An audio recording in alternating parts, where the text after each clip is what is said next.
Paris, 1863. Un jeune artiste ose défier les règles du monde. Édouard Manet peint la vie moderne, café bruissant, rues animées, femmes au regard libre et bouleverse l'art pour toujours. Ici, pas de mythologie, seulement l'instant, capturé à cru, sans phare. Découvrez comment ce précurseur du réalisme et de l'impressionnisme a jeté les bases de la modernité picturale. Bienvenue dans l'Atelier des Audaces. Abonnez-vous à Coup de pinceau, secret d'atelier, et plongez avec nous au cœur des toiles qui ont fait basculer l'histoire. Édouard Manet naît le 23 janvier 1832 dans un appartement feutré du faubourg Saint-Germain, à Paris. Fils d'un haut fonctionnaire de l'Empire, il grandit dans le respect des traditions et des carrières respectables. Marine pour son père, droit pour son grand-père. Pourtant, dès son plus jeune âge, c'est vers la peinture que son regard se tourne. Il passe des heures au Louvre, copiant inlassablement les maîtres espagnols et hollandais, Velázquez, Rembrandt. Là devant ces toiles anciennes, il comprend qu'il ne suffit pas d'imiter la réalité, il faut la réinventer. À 18 ans, il embarque pour Rio de Janeiro avec son oncle ambassadeur. Cette parenthèse brésilienne marque à jamais son art. Il y découvre des couleurs éclatantes, un soleil brûlant, des visages d'une vie infiniment variée. À son retour à Paris, il entre chez Thomas Couture, où il apprend la rigueur du dessin classique, les dégradés subtils et la structure des compositions. Mais Manet se lasse vite des sujets académiques, des scènes mythologiques et bibliques qu'on lui propose. Il veut peindre son époque, interroger la modernité et capter l'instant fugace. En 1863, il présente au salon officiel sa scène de pique-nique intitulée Le déjeuner sur l'herbe. Un homme en costume contemporain, deux femmes nues, une nature banale, le choc est immédiat. Refusé par le jury, le tableau est transféré au salon des refusés, où il provoque l'émeute. Les journaux s'enflamment, indécence, provocation, peinture plate. Mais le public afflue, fasciné par la nouveauté brute de ce nu froid, débarrassé de tout effet de modelé traditionnel. Loin de se décourager, Manet pousse plus loin son exploration. La même année, il achève Olympia, portrait d'une courtisane au regard fiévreux, allongée sur un drap blanc. Les bourgeois parisiens protestent, les critiques s'emportent. Pourtant, ce refus de l'académisme et cette audace chromatique font trembler les fondations de la peinture officielle. Tradition et innovation se livrent un duel que Manet orchestre avec une sûreté de trait inouïe.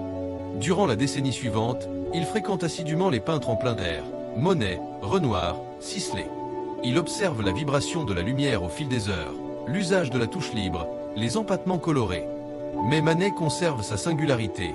Il transpose les leçons impressionnistes sans s'y soumettre totalement. Il préfère peindre les cafés, les scènes urbaines, les élégantes compagnes des boulevards. Il scrute les jeux d'ombre portés sur le pavé, les reflets dans les vitrines, l'effervescence des villes du Second Empire. Son œuvre phare de cette période, Le bar des Folies Bergères, capte à merveille ce Paris nocturne et mondain. Une tenancière pensive, un miroir mystérieux, une foule indistincte derrière le comptoir.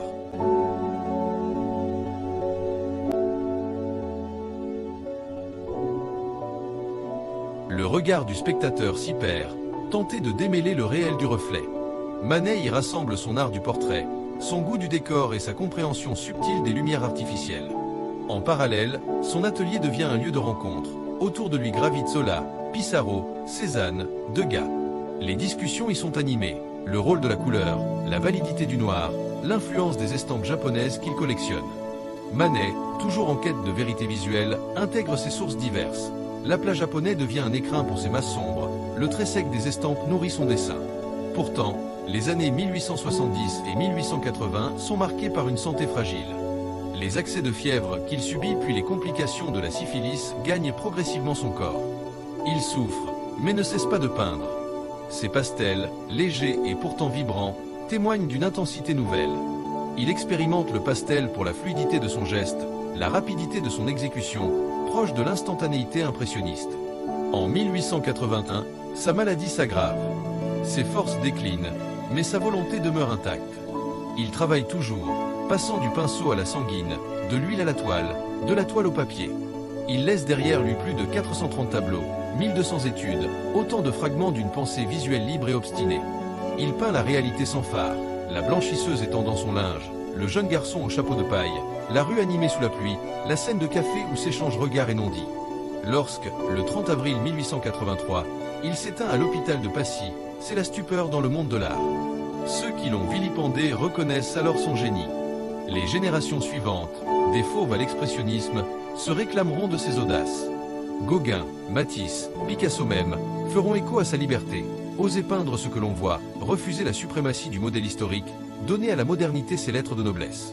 Édouard Manet n'a pas seulement ouvert la porte de l'impressionnisme, il en a dessiné les fondements. Il a prouvé que la peinture pouvait capter la vie contemporaine, dans ses contrastes, ses lumières artificielles, ses ombres crues et ses teintes vives. Il a imposé le noir comme couleur à part entière, le blanc comme soleil direct, et la touche libre comme empreinte d'un regard en mouvement. Aujourd'hui, quand vous admirez un déjeuner sur l'herbe, que vous vous perdez dans les reflets du bar des Folies Bergères ou que vous contemplez l'audace d'Olympia, souvenez-vous de cet homme qui a refusé de plier aux normes d'une académie vieillissante. Souvenez-vous qu'il a peint son temps, sans concession et sans détour, offrant à la postérité un miroir de la modernité. Si vous souhaitez plonger encore plus loin dans les secrets de ces techniques, découvrir les anecdotes cachées derrière ces toiles et comprendre comment ces choix audacieux ont changé l'histoire de l'art, abonnez-vous à Coup de pinceau, secret d'atelier. Chaque semaine, nous dévoilons les coulisses des œuvres, analysons les gestes des maîtres et partageons avec vous la passion vivante de la création. Cliquez sur s'abonner et rejoignez notre communauté d'amoureux de l'art, pour ne manquer aucun voyage au cœur des plus grandes toiles de l'histoire.